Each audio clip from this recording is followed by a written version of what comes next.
ഷോപ്പിൽ നിന്ന് വാങ്ങുന്നതിനേക്കാൾ നല്ല കിഡിലൻ പിസ്സ നമുക്ക് വീട്ടിലുണ്ടാക്കിയാലോ? യെസ്, അതാണ് ഇന്നത്തെ നമ്മുടെ video. Welcome to Jewel Babies world.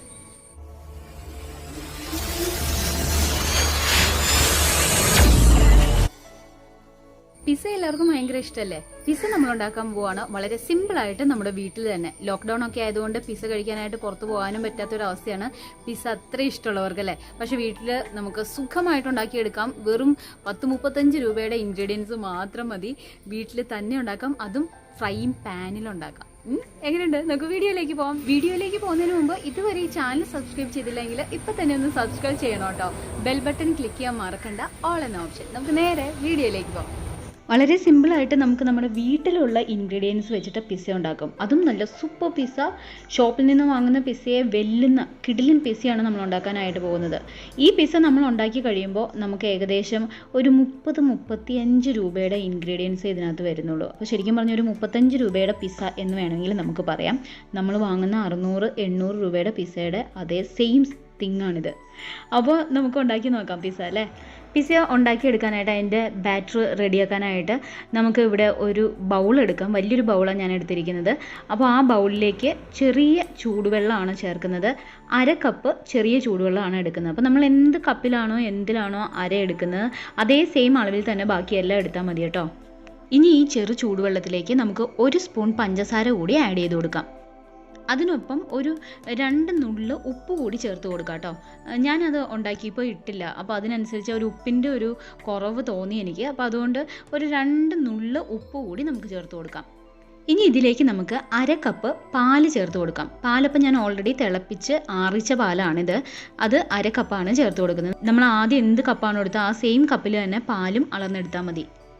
ഇനി ഇതിലേക്ക് നമുക്ക് ഈസ്റ്റ് ചേർത്ത് കൊടുക്കാം. ഈസ്റ്റാണ് ഇത് പുളിച്ച് വരാനായിട്ട് സഹായിക്കുന്നത്. അപ്പോൾ ഈസ്റ്റ് ഞാനിവിടെ ഒരു 3/4 ടേബിൾ സ്പൂൺ ഈസ്റ്റാണ് ചേർക്കുന്നത്. പ്രത്യേകം ശ്രദ്ധിക്കണം, ടേബിൾ സ്പൂൺ ആണ്.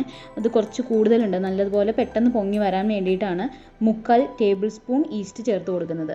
ഇനി ഇത്രയും നല്ലതുപോലെ നമുക്കൊന്ന് ഇളക്കാം. അപ്പോൾ ഈസ്റ്റ് ഇട്ടപ്പോൾ തന്നെ അതിൻ്റെ ഒരു വ്യത്യാസം വന്ന് തുടങ്ങിയിട്ടുണ്ട്. ഇനി ഇത് കുറച്ച് നേരം കൊണ്ട് തന്നെ പുളിച്ച് വരും. അപ്പോൾ അതിനു വേണ്ടി നമുക്കൊരു 10 മിനിറ്റ് നേരം മാറ്റി വയ്ക്കാം, അടച്ചു മാറ്റി വയ്ക്കാം. ഈ സമയം കൊണ്ട് നമുക്ക് പിസ്സ സോസ് ഉണ്ടാക്കിയെടുക്കാം കേട്ടോ. പിസ്സ സോസ് ഉണ്ടാക്കിയെടുക്കാനായിട്ട് വളരെ സിമ്പിളാണ്. നമുക്ക് വേണമെങ്കിൽ ഷോപ്പിൽ അങ്ങനെ തന്നെ പിസ്സ സോസ് എന്നും പറഞ്ഞിട്ട് സോസ് അവൈലബിൾ ആണ്. അത് വേണമെങ്കിൽ വാങ്ങാം. നമ്മളിപ്പോൾ ഇവിടെ ഹോം മെയ്ഡ് സ്റ്റൈലിലാണ് എല്ലാം ഉണ്ടാക്കുന്നത്. അതുകൊണ്ട് പിസ്സ സോസ് നമുക്ക് വീട്ടിലുണ്ടാക്കിയെടുക്കാം. പിസ്സ സോസ് നമുക്ക് വീട്ടിൽ തന്നെ തയ്യാറാക്കാനായിട്ട് ടൊമാറ്റോ സോസ് ആവശ്യമാണ് കേട്ടോ. അപ്പോൾ ടൊമാറ്റോ സോസ് നമുക്കിവിടെ ആവശ്യത്തിനുള്ളത് എടുക്കാം. ഞാനിവിടെ ഏകദേശം 2 പിസ്സയ്ക്ക് വേണ്ടിയിട്ടുള്ള ടൊമാറ്റോ സോസാണ് ഒഴിക്കുന്നത്. ഇനി ഇതിലേക്ക് നമുക്ക് വറ്റൽമുളക് പൊടിച്ചത് ചേർത്ത് കൊടുക്കാം. അപ്പോൾ വറ്റൽമുളക് നമ്മുടെ വീട്ടിലുള്ള വറ്റൽമുളക് നല്ലതുപോലെ ഇടിച്ചോ അല്ലെങ്കിൽ കൈകൊണ്ട് പിച്ചിയിട്ടോ നല്ലതുപോലെ പൊടിച്ചത് വേണം. ആ പൊടിച്ചത് ഒരു 1/2 സ്പൂണാണ് ചേർത്തിരിക്കുന്നത്. നിങ്ങൾക്ക് ആവശ്യത്തിന് ചേർത്ത് കൊടുക്കാം കേട്ടോ. നല്ല എരിവായിരിക്കും, അപ്പോൾ അതുകൊണ്ട് ആവശ്യത്തിന് ചേർത്താൽ മതി. ഇനി ഇതിലേക്ക് നമുക്ക് വെളുത്തുള്ളി അരിഞ്ഞത് കൂടി ചേർത്ത് കൊടുക്കാം. വെളുത്തുള്ളി നല്ല കുനുകുനാന്ന് അരിഞ്ഞ വെളുത്തുള്ളിയാണ് വേണ്ടത്. നല്ല പോലെ ചോപ്പ് ചെയ്തെടുത്ത വെളുത്തുള്ളി 1 സ്പൂൺ കൂടി ഇതിലേക്ക് ചേർത്ത് മിക്സ് ചെയ്തെടുക്കാം. നമ്മുടെ പിസ്സ സോസ് അപ്പോൾ റെഡി ആയി കഴിഞ്ഞു. ഇത്രയേ ഉള്ളൂ. ടൊമാറ്റോയും വെളുത്തുള്ളിയും വറ്റൽമുളകും കൂടെ നല്ലതുപോലെ മിക്സ് ചെയ്തെടുത്ത് കഴിഞ്ഞാൽ പിസ്സ സോസ് റെഡി ആയി കഴിഞ്ഞു. ഇനി ഇത് നമുക്ക് മാറ്റി വയ്ക്കാം. ഇനി നമുക്ക് നമ്മുടെ 10 മിനിറ്റ് നേരത്തേക്ക് നമ്മൾ മാറ്റി വെച്ച ആദ്യം വെള്ളവും പാലും പഞ്ചസാരയും ചെറുത് ഉപ്പും ഈസ്റ്റൊക്കെ ഇട്ട് വെച്ചിരിക്കുന്നതല്ലേ, അത് നമുക്കൊന്ന് നോക്കാം കേട്ടോ. അത് നല്ലതുപോലെ പുളിച്ച് പൊങ്ങി വന്നിട്ടുണ്ട് കണ്ടോ. ഇനി ഇതിലേക്കാണ് നമ്മൾ മൈദ ഇട്ട് കൊടുക്കാനായിട്ട് പോകുന്നത്. 1 കപ്പ് മൈദയാണ് ഞാൻ ഇതിലേക്ക് ഇട്ട് കൊടുക്കുന്നത്. നമുക്ക് ഈസ്റ്റിന് പകരം വേണമെങ്കിൽ തൈര് ചേർക്കാം കേട്ടോ. ഈസ്റ്റ് നമ്മൾ ആദ്യം 3/4 ടേബിൾ സ്പൂൺ ഈസ്റ്റാണ് ചേർത്തത്. അപ്പോൾ അതിന് പകരം നമുക്ക് വേണമെങ്കിൽ 1-1.5 കപ്പ് തൈര് ചേർത്താലും മതി കേട്ടോ. ഇതുപോലെ തന്നെ പുളിച്ച് വരുന്നതായിരിക്കും. ഇനി മൈദ 1 കപ്പ് ഇട്ടത് നമുക്ക് ഇളക്കി കൊടുക്കാം. ഇനി ഈ മൈദ നല്ലതുപോലെ കുഴഞ്ഞ് നമുക്ക് ചപ്പാത്തി പരുവത്തിനാണ് വരേണ്ടത് കേട്ടോ. അപ്പോൾ അതിനു വേണ്ടി നമുക്ക് കുറച്ചുകൂടെ മൈദ ചേർത്ത് കൊടുക്കാം. മൈദ ആവശ്യത്തിന് ഒരു ചപ്പാത്തിയുടെ പരുവം എത്തുന്നതിൻ്റെ അത്രയും തന്നെ നമുക്ക് മൈദ കുറച്ച് അല്പാൽപമായിട്ട് ചേർത്ത് കൊടുത്ത് അതൊന്ന് ഉരുട്ടി മയപ്പെടുത്തി എടുക്കാം. മയപ്പെടുത്തി എടുക്കുന്നതിലേക്ക് നമുക്ക് കുറച്ച് ഓയിൽ കൂടി ചേർത്ത് കൊടുക്കാം കേട്ടോ. ഏത് ഓയിലാണെങ്കിലും കുഴപ്പമില്ല. ഞാനിവിടെ വെളിച്ചെണ്ണയാണ് എടുത്തിരിക്കുന്നത്. ഏത് ഓയിൽ വേണമെങ്കിലും നമുക്ക് ഒഴിച്ചു കൊടുക്കാം. എന്നിട്ട് കുറച്ചും കൂടെ നല്ലതുപോലെ മയപ്പെടുത്തി നല്ല ഉള്ളിലേക്ക് അത് ബൈൻഡ് ചെയ്തതുപോലെ ഫോൾഡ് ചെയ്തതുപോലെ വെച്ച് നമുക്ക് നല്ലതുപോലെ മയപ്പെടുത്തി എടുക്കാം. ഇതും ഈസ്റ്റും എല്ലാം കൂടെ ചേർന്ന് നല്ലതുപോലെ ആദ്യം പൊങ്ങി വന്നതുപോലെ തന്നെ നമ്മുടെ ഈ മൈദയും കൂടെ പൊങ്ങി വരും. അതിനു വേണ്ടി നമുക്കൊരു 10 മിനിറ്റും കൂടെ മാറ്റി വയ്ക്കാം. മൈദ പുളിക്കാൻ വെക്കുന്ന സമയം കൊണ്ട് നമുക്ക് വൈറ്റ് സോസ് ഉണ്ടാക്കിയെടുക്കാം. ഈ വൈറ്റ് സോസ് സാധാരണ വൈറ്റ് സോസിന് പകരം നമുക്ക് ചീസാണ് വെക്കുക. അപ്പോൾ ചീസിന് പകരമാണ് ഞാനിവിടെ വൈറ്റ് സോസ് ഉണ്ടാക്കുന്നത് കേട്ടോ. ചീസ് ഉള്ളവർക്ക് ചീസിൻ്റെ ആ ഒരു ഇതാണ് ഇഷ്ടമുള്ളവർക്ക് വേണമെങ്കിൽ ചീസ് പിസയ്ക്ക് വേണ്ടിയിട്ടുള്ള സ്പെഷ്യൽ ചീസ് ഉണ്ട്, ആ ചീസ് വേണമെങ്കിൽ വെക്കാം. ഈ വൈറ്റ് സോസും നല്ല രുചിയാണ്, നല്ല ടേസ്റ്റുമാണ്. അത് മാത്രമല്ല ശരിക്കും ആ ചീസിൻ്റെ അതേ പ്രയോജനം തന്നെയാണ്. അപ്പോൾ അതിനു വേണ്ടി നമുക്ക് വൈറ്റ് സോസ് ഉണ്ടാക്കാനുള്ള ഇൻഗ്രീഡിയൻസ് എടുക്കാം. വൈറ്റ് സോസ് ഉണ്ടാക്കാനായിട്ട് നമുക്ക് ഒരു പാൻ സ്റ്റൗവിലേക്ക് വെക്കാം. അത് ചൂടായി വരുമ്പോൾ അതിലേക്ക് 2 സ്പൂൺ എണ്ണ ചേർത്ത് കൊടുക്കാം. ഏത് എണ്ണ വേണമെങ്കിലും ചേർക്കാം. ഞാനിവിടെ വെളിച്ചെണ്ണയാണ് ചേർത്തിരിക്കുന്നത്. വെളിച്ചെണ്ണ ചൂടായി വരുമ്പോൾ നമുക്ക് അതിലേക്ക് 2 സ്പൂൺ മൈദപ്പൊടി കൂടി ചേർത്ത് കൊടുക്കാം. അപ്പോൾ ലോ ഫ്ലെയിമിൽ വെച്ച് വേണം കേട്ടോ ഇത് ഉണ്ടാക്കാനായിട്ട്. അപ്പോൾ ലോ ഫ്ലെയിമിൽ വെച്ചിട്ട് നമുക്ക് മൈദപ്പൊടി ചേർത്ത് നല്ലതുപോലെ ഇളക്കി കൊടുക്കാം. മൈദയും എണ്ണയും എല്ലാം കൂടെ ചേരുമ്പോഴേക്കും അതൊന്ന് കട്ട പിടിക്കാനായിട്ടുള്ള ചാൻസ് ഉണ്ട്. പക്ഷേ അത് കുഴപ്പമില്ല. നമ്മളിനി ഇതിലേക്ക് 1/4 കപ്പ് പാല് കൂടി നമുക്ക് ആഡ് ചെയ്യാം. അപ്പോൾ ഇത് തിളപ്പിച്ച് വെച്ച പാല് വേണമെന്നില്ല കേട്ടോ, പച്ചപ്പാൽ ഒഴിച്ചു കൊടുത്താലും മതി. കാരണം ഇതിപ്പോൾ ഇതിനകത്തിരുന്ന് വെന്ത് വരും. അപ്പോൾ അതിനു വേണ്ടി നമുക്ക് 1/4 കപ്പ് പാല് കൂടി ആഡ് ചെയ്യാം.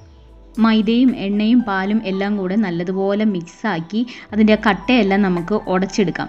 ഇനി ഇതിലേക്ക് നമുക്ക് ഒരു 1/4 കപ്പ് വെള്ളം കൂടി ആഡ് ചെയ്ത് കൊടുക്കാം. എന്നിട്ട് നല്ലതുപോലെ ഇളക്കി അതിൻ്റെ കട്ടയെല്ലാം ഉടച്ച് നല്ലൊരു സോസ് പരുവത്തിന് നമുക്ക് ആക്കിയെടുക്കാം.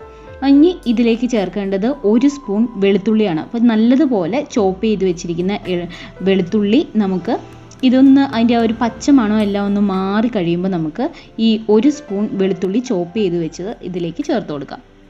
ഈ ബാറ്റർ കുറുകി വരുന്നതിനനുസരിച്ച് നമുക്ക് വേണമെങ്കിൽ പാലോ അല്ലെങ്കിൽ വെള്ളമോ ആഡ് ചെയ്തിട്ട് അത് നല്ലതുപോലെ കുഴച്ചെടുക്കാം കേട്ടോ. ഇനി ഇതിലേക്ക് നമുക്ക് 1/4 സ്പൂൺ കുരുമുളക് പൊടി കൂടി ചേർത്ത് കൊടുക്കാം. ഇതെല്ലാം ലോ ഫ്ലെയിമിൽ വെച്ചിട്ട് വേണം കേട്ടോ ചെയ്യാനായിട്ട്, അല്ലെങ്കിൽ പെട്ടെന്ന് കരിഞ്ഞു പോകാനായിട്ടുള്ള ചാൻസ് ഉണ്ട്. ഇനി ഇതിലേക്ക് നമുക്ക് ആവശ്യത്തിന് ഉപ്പ് ചേർത്ത് കൊടുക്കാം.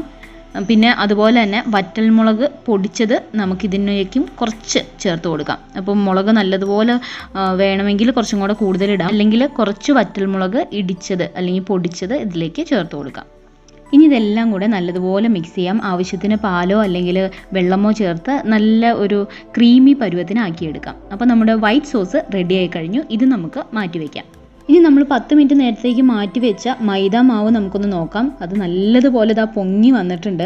നല്ല ഈസ്റ്റൊക്കെ ചേർന്നത് കൊണ്ട് നല്ലതുപോലെ പൊങ്ങി വന്നിട്ടുണ്ട്. ഇനി ഈ മാവ് കുറച്ചും കൂടെ നമുക്ക് വേണമെങ്കിൽ എണ്ണ ചേർത്ത് നമുക്ക് ഒന്നും കൂടെ മയപ്പെടുത്തിയെടുക്കാം.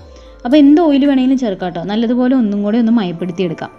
നമ്മൾ ഈ എടുത്ത മാവ് കൊണ്ട് 2 പിസ്സ ഉണ്ടാക്കിയെടുക്കാനായിട്ട് പറ്റും കേട്ടോ. അപ്പോൾ ഞാൻ കുറച്ച് വലിയ പിസ്സയാണ് ഉണ്ടാക്കുന്നത്. അല്ലെങ്കിൽ വേണമെങ്കിൽ നമുക്കൊരു 3 പിസ്സയെങ്കിലും ഉണ്ടാക്കിയെടുക്കാനായിട്ട് പറ്റും.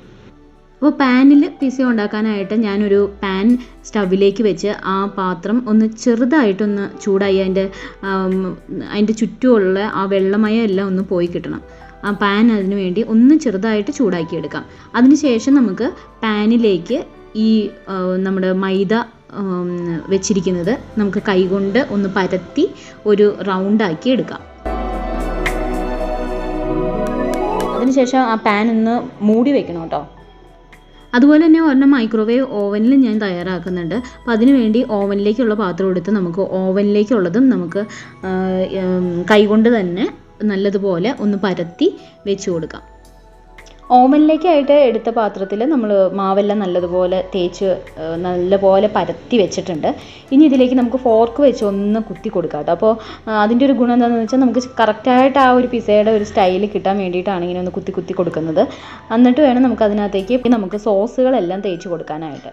വീട്ടിലുള്ളത് IFB ഓവനാണ്. അപ്പോൾ IFB ഓവനിൽ പിസ്സ എന്ന് പറയുന്ന ഒരു ഓപ്ഷൻ തന്നെ ഉണ്ട്. അപ്പോൾ നമുക്ക് ആ ഓപ്ഷൻ ഒന്ന് ഓൺ ചെയ്തിടാം. അപ്പോൾ അത് ആദ്യം തന്നെ പ്രീ ഹീറ്റാണ്. അതിനുശേഷം നമുക്ക് അതിലേക്ക് ബേക്കിംഗ് ട്രേ വെച്ച് കൊടുത്താൽ മതി. അപ്പോൾ ആദ്യം തന്നെ നമ്മുടെ ഓവനൊന്ന് പ്രീ ഹീറ്റ് ചെയ്തിടാം.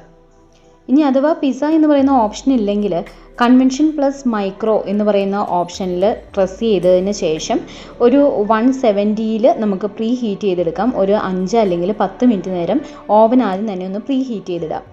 ഈ സമയം കൊണ്ട് നമ്മുടെ പാനിൽ ഉണ്ടാക്കിയ പിസ്സ എന്തായെന്ന് നോക്കാം. പിസ്സ കണ്ടോ, നല്ല അതിൻ്റെ അടിഭാഗം എല്ലാം നല്ലതുപോലെ വെന്ത് വന്നിട്ടുണ്ട്, നല്ല മൊരിഞ്ഞിട്ടുണ്ട്.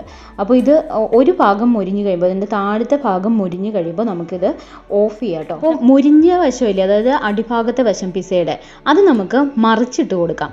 അതിനുശേഷം ആ മൊരിഞ്ഞ് വന്നിരിക്കുന്ന വശത്ത് വേണം നമ്മൾ ബാക്കിയെല്ലാം തേച്ച് കൊടുക്കാനായിട്ട്. കരിഞ്ഞൊന്നും പോകാതെ ഒരു 5 മിനിറ്റ് കൊണ്ട് തന്നെ കറക്റ്റായിട്ട് മുരിഞ്ഞു വന്നിട്ടുണ്ട്. എപ്പോഴും ഓർക്കുക, പാനിൽ ചെയ്യുമ്പോൾ ലോ ഫ്ലെയിമിലേ നമ്മൾ വെക്കാൻ പോളൂ കേട്ടോ. അപ്പോൾ പാനിലുള്ള പിസ്സ ഒന്ന് ചൂടാറാനിരിക്കുന്ന സമയം കൊണ്ട് നമുക്ക് നമ്മുടെ ഓവനിലുള്ള പിസ്സയുടെ മുകളിലേക്ക്, ഓവനിലുള്ള പിസ്സ ഇപ്പോൾ നമ്മൾ പ്രീ ഹീറ്റിന് വേണ്ടി വെച്ചേക്കുകയാണ് ഓവൻ. അപ്പോൾ ആ സമയം കൊണ്ട് നമുക്ക് ബേക്കിംഗ് ട്രേയിലുള്ള പിസ്സയെ നമുക്കൊന്ന് അലങ്കരിച്ചെടുക്കാം. അപ്പോൾ അതേ സ്റ്റൈലിൽ തന്നെയാണ് ഞാനിവിടെ പാനിലുള്ള പിസ്സയുടെ മുകളിലും അലങ്കരിക്കാനായിട്ട് പോകുന്നത്. ഓവൻ്റെ ബേക്കിംഗ് ട്രേയിൽ നമ്മൾ ഓൾറെഡി പിസ്സയുടെ ബാറ്ററെല്ലാം, മൈദയെല്ലാം നല്ലതുപോലെ പരത്തി വെച്ചിട്ടുണ്ട്. നമ്മൾ അതിന് ഒന്ന് ഫോർക്ക് വെച്ച് നമ്മൾ നന്നായിട്ട് കുത്തിയും കൊടുത്തു. ഇനി ഇതിലേക്ക് നമുക്ക് പിസ്സ സോസാണ് ആദ്യം തന്നെ ചേർത്ത് കൊടുക്കുന്നത്. ടൊമാറ്റോ എല്ലാം ചേർത്ത് നമ്മൾ ഉണ്ടാക്കി വെച്ചിരിക്കുന്ന പിസ്സ സോസ് നല്ലതുപോലെ നമുക്ക് ഇതിലേക്ക് തേച്ച് കൊടുക്കാം. ഇനി പിസ്സ സോസിൻ്റെ മുകളിലേക്ക് നമുക്ക് വൈറ്റ് സോസ് കൂടി തേച്ച് കൊടുക്കാം. അപ്പോൾ പിസ്സ സോസിൻ്റെ മുകളിൽ വൈറ്റ് സോസ് ചെയ്യുമ്പോൾ ഒത്തിരി അങ്ങ് തേച്ച് കൊടുക്കണ്ട കേട്ടോ, അത് രണ്ടും കൂടെ മിക്സ് ആവാനായിട്ടുള്ള ചാൻസ് ഉണ്ട്. അപ്പോൾ ജസ്റ്റ് പിസ്സ സോസിൻ്റെ മുകളിൽ വൈറ്റ് സോസ് പതിയെ ഒന്ന് ചേർത്ത് പരത്തി കൊടുത്താൽ മതി. ഇനി ഇതിന് മുകളിലേക്ക് അലങ്കരിക്കാനായിട്ട് ഞാനിവിടെ റെഡിയാക്കി വെച്ചിരിക്കുന്നത് ക്യാപ്സിക്കം റെഡിയാക്കി വെച്ചിട്ടുണ്ട്. അതുപോലെ തക്കാളി, പിന്നെ സവോള, ഇത്രയാണ് നല്ലതുപോലെ നീളത്തിൽ റെഡിയാക്കി അരിഞ്ഞു വെച്ചിരിക്കുന്നത്. ക്യാപ്സിക്കവും തക്കാളിയും അതുപോലെ സവോളയും നമുക്ക് നല്ലതുപോലെ അതിന് ചുറ്റും അലങ്കരിച്ച് വയ്ക്കാം. നമുക്കിതിൻ്റെ മുകളിലേക്ക് വേണമെങ്കിൽ വെജിറ്റേറിയൻ പിസ്സയായിട്ട് ഇങ്ങനെ തന്നെ എടുക്കാം. അല്ലെങ്കിൽ നമുക്ക് എന്തെങ്കിലും വീട്ടിലിരിക്കുന്ന ചിക്കനോ അല്ലെങ്കിൽ ബീഫോ അങ്ങനെ എന്തെങ്കിലും ഉണ്ടെങ്കിൽ നമുക്ക് അതും കൂടി ഇതിൻ്റെ മുകളിലേക്ക് നമുക്ക് ഗാർണിഷ് ചെയ്യാം കേട്ടോ. അപ്പോൾ ഞാനിവിടെ വീട്ടിൽ കുറച്ച് ബീഫ് ഇരിപ്പുണ്ടായിരുന്നു. ഓൾറെഡി കുറച്ച് ഉപ്പും അതുപോലെ മുളക് പൊടിയും മഞ്ഞളും പിന്നെ മല്ലിപ്പൊടിയും എല്ലാം കൂടെ ചേർത്ത് ഒന്ന് വേവിച്ച് വെച്ചിരിക്കുന്ന ബീഫാണ്. അപ്പോൾ ആ ബീഫ് കൂടി ഇതിൻ്റെ മുകളിലേക്ക് ഒന്ന് ചേർത്ത് കൊടുക്കുന്നുണ്ട്. ഇതേ സ്റ്റൈലിൽ തന്നെയാണ് ഞാൻ ഇവിടെ പാനിൽ വെച്ചിരിക്കുന്ന പിസ്സയും അലങ്കരിച്ചിരിക്കുന്നത്. അപ്പോൾ അതിൻ്റെ വീഡിയോ ഞാൻ എടുക്കാനായിട്ട് മറന്നുപോയി. പാനിലെ പിസ്സ തിരിച്ചിട്ട ശേഷം അതിന് മുകളിലേക്ക് ഇതേ സ്റ്റൈലിൽ തന്നെയാണ് അലങ്കരിച്ചിരിക്കുന്നത്. പാനിലുള്ള പിസ്സ നമുക്കിനി മൂടി വെച്ച് വേവിച്ചെടുക്കാം. ഏകദേശം ഒരു 5-10 മിനിറ്റ് കഴിയുമ്പോഴേക്കും പാനിലെ പിസ്സ റെഡിയായി കഴിഞ്ഞു കേട്ടോ. പെട്ടെന്ന് തന്നെ തയ്യാറാക്കി എടുക്കാൻ പറ്റുന്നതാണ് പാനിലെ പിസ്സ. എനിക്ക് തോന്നുന്നു ഓവനിലെ പിസ്സയേക്കാളും ടേസ്റ്റ് കൂടുതലും പെട്ടെന്ന് ഉണ്ടാക്കിയെടുക്കാൻ പറ്റിയതും നല്ലതുപോലെ മൊരിഞ്ഞ് എനിക്ക് കിട്ടിയതും പാനിലുണ്ടാക്കിയ പിസ്സയാണ്. അപ്പോൾ നമ്മുടെ ഓവനിൽ വെക്കാനുള്ള ബേക്കിംഗ് ട്രേയിലെ പിസ്സയുടെ എല്ലാ ബാറ്ററും എല്ലാം ചേർത്ത് റെഡിയാക്കി വെച്ചിട്ടുണ്ട്. ഇനി നമുക്കിത് പ്രീ ഹീറ്റ് ചെയ്തിരിക്കുന്ന ഓവനിലേക്ക് വെക്കാം. അതിനുശേഷം പിസ്സ എന്ന് പറയുന്ന ഓപ്ഷനിൽ തന്നെ നമുക്കൊന്നും കൂടെ പ്രസ് ചെയ്ത് കഴിഞ്ഞാൽ ഏകദേശം 15 മിനിറ്റാണ് അതിൻ്റെ ടൈം സെറ്റ് ചെയ്തിരിക്കുന്നത്. ആ 15 മിനിറ്റിനുള്ളിൽ പിസ്സ റെഡിയായി കഴിയും. പ്രീ ഹീറ്റ് ചെയ്തതിന് ശേഷം 170 ഡിഗ്രി അല്ലെങ്കിൽ 180 ഡിഗ്രിയിൽ മതി കേട്ടോ നമുക്കൊരു 10 മിനിറ്റ് നേരത്തേക്ക് പിസ്സ ബേക്ക് ചെയ്യേണ്ടത്. അപ്പോൾ പാനിലുള്ള പിസ്സ എനിക്ക് പെട്ടെന്ന് തന്നെ 10 മിനിറ്റ് പോലും വേണ്ടി വന്നില്ല, പെട്ടെന്ന് തന്നെ റെഡിയായി കിട്ടി. പക്ഷേ ഓവനിൽ വെച്ചത് ഏകദേശം 10 മിനിറ്റ് വെച്ചിട്ട് ശരിയാവാത്തത് കൊണ്ട് ഞാൻ 10 മിനിറ്റും കൂടെ വെച്ചു കേട്ടോ. അപ്പോൾ ഈ പിസ്സയ്ക്ക് വേണ്ടി നമ്മൾ പരത്തുന്ന സമയത്ത്, മൈദ പരത്തുന്ന സമയത്ത് ഒത്തിരി കട്ടി കൂട്ടി നമ്മൾ പരത്തണ്ട. ഓവനിൽ ഒരു 5-6 മിനിറ്റ് കഴിയുമ്പോൾ തന്നെ അത് പൊങ്ങി വരുന്നതും ആ നല്ല പിസ്സയുടെ സ്മെല്ലായിരിക്കും എല്ലായിടത്തും. അപ്പോൾ ആ മണം എല്ലാം നമുക്കറിയാൻ പറ്റും. അപ്പോൾ ഏകദേശം ഒരു 10 മിനിറ്റ് ആകുമ്പോൾ ഓഫ് ചെയ്തിട്ട് ഒന്ന് കുത്തി നോക്കുക, ഒരു സ്ക്വീസർ എന്തെങ്കിലും വെച്ച്. അപ്പോൾ അത് ശരിയായിട്ടുണ്ടെങ്കിൽ നമ്മുടെ സ്ക്വീസറിലൊന്നും പിടിക്കില്ല. അപ്പോൾ നമുക്ക് കറക്റ്റായിട്ട് തന്നെ എടുക്കാനായിട്ട് പറ്റും. ഈ വൈറ്റ് പ്ലേറ്റിൽ കാണിച്ചിരിക്കുന്നത് നമ്മൾ പാനിൽ ഉണ്ടാക്കിയ പിസ്സയാണ്. സിമ്പിളായിട്ട് തന്നെ പെട്ടെന്ന് റെഡിയായി കഴിഞ്ഞു. നല്ല മണമൊക്കെ വരുന്നുണ്ട്. അപ്പോൾ നമുക്കൊന്ന് ഇപ്പോൾ തന്നെ ചൂട് പോകുന്നതിന് മുമ്പ് തന്നെ നമുക്ക് കട്ട് ചെയ്യാം. ഞാനിപ്പോൾ ഇവിടെ ഒരു നൈഫ് എടുത്തിട്ടാണ് കട്ട് ചെയ്യുന്നത്. നിങ്ങൾക്ക് വേണമെങ്കിൽ പിസ്സ കട്ടർ ഉപയോഗിക്കാം കേട്ടോ.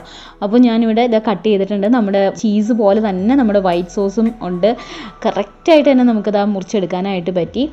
ഞാനിപ്പോൾ ഇവിടെ വെച്ചപ്പോൾ തന്നെ ഇവിടെ എല്ലാവരും റെഡി ആയിട്ടുണ്ട് കഴിക്കാനായിട്ട്. അതുകൊണ്ട് വെച്ച സമയം കൊണ്ട് ഇവിടെ ബുക്ക് ചെയ്തിട്ടുണ്ട് എത്ര പീസിനാന്നുള്ളത് തന്നെ. അപ്പോൾ അവരിനി കഴിക്കാൻ റെഡിയായി കഴിഞ്ഞു കേട്ടോ. അപ്പോൾ അതുപോലെ തന്നെ നമ്മുടെ ഓവനിലുള്ളതും റെഡിയായി കഴിഞ്ഞിട്ടുണ്ട്. അത് ഞാൻ ഈ ഒരു പാത്രത്തിലേക്ക് മാറ്റി, അതിൻ്റെ ചൂട് മാറിയിട്ടില്ല. അപ്പോൾ അതും ഒരു പാത്രത്തിലേക്ക് മാറ്റി കാണിച്ചു തരാം. എല്ലാവർക്കും ഇഷ്ടമായെന്ന് വിചാരിക്കുന്നു. ഇഷ്ടമായെങ്കിൽ നിങ്ങൾ മറ്റുള്ളവർക്കും കൂടി ഷെയർ ചെയ്യുക. പിന്നെ തീർച്ചയായിട്ടും കമൻറ്റ് ചെയ്യണേ. നിങ്ങൾക്ക് ഇഷ്ടമായെങ്കിലും ഉണ്ടാക്കി നോക്കിയിട്ടും കമൻറ്റ് ചെയ്യാൻ മറക്കണ്ട. പിന്നെ ഇതുവരെ ചാനൽ സബ്സ്ക്രൈബ് ചെയ്തില്ലെങ്കിൽ അത് സബ്സ്ക്രൈബ് ചെയ്യാനും മറക്കണ്ട. ഷോപ്പിൽ വാങ്ങുന്നതിനേക്കാൾ ടേസ്റ്റി ആയിട്ടുള്ള പിസ്സയാണ് എന്നുള്ളതിന് ഞാൻ ഗ്യാരണ്ടി. ട്രൈ ചെയ്ത് നോക്കിക്കോ ധൈര്യമായിട്ട്. ഇത്ര സിമ്പിളായിട്ട് പിസ്സ ഉണ്ടാക്കാൻ പറ്റുമെന്ന് ഇപ്പോൾ എല്ലാവരും വിചാരിക്കുന്നുണ്ടാവും അല്ലേ. നല്ല കിടിലൻ പിസ്സയാണ്, നല്ല ടേസ്റ്റാണ്. ടേസ്റ്റിനെ കുറിച്ച് പറയാതെ വയ്യ. നമ്മൾ പുറത്തുനിന്ന് വാങ്ങുന്ന പിസ്സയെ തോൽപ്പിക്കും ഇതിന്റെ ടേസ്റ്റ്. അത് മാത്രമല്ല, സാധാരണ നമ്മൾ വാങ്ങുകയാണെങ്കിൽ ഒരെണ്ണം അല്ലെങ്കിൽ കൂടിപ്പോയ 2 എണ്ണം നമുക്ക് ഈ എടുക്കുന്ന മാവിൽ നിന്ന് ഏകദേശം 2 എണ്ണത്തോളം തന്നെ ഉണ്ടാക്കാനായിട്ട് കിട്ടി. അപ്പോൾ വയറ് നിറയെ കഴിക്കുകയും ചെയ്യാം. പിസ്സ വീഡിയോ ഇഷ്ടമായെങ്കിൽ മറ്റുള്ളവർക്കും കൂടി ഷെയർ ചെയ്ത് കൊടുക്കാൻ മറക്കണ്ട കേട്ടോ. പിന്നെ ഇതുവരെ ഈ ചാനൽ സബ്സ്ക്രൈബ് ചെയ്തില്ലെങ്കിൽ ഇപ്പം തന്നെ ഒന്ന് സബ്സ്ക്രൈബ് ചെയ്തോളൂ. ബെൽ ബട്ടൺ ക്ലിക്ക് ചെയ്യാൻ മറക്കണ്ട, ഓൾ എന്ന ഓപ്ഷൻ. അപ്പോൾ വീണ്ടും നല്ല കിടിലൻ വീഡിയോസുമായിട്ട് കാണാം. അതുവരേക്കും it's me Jewel baby signing off. By.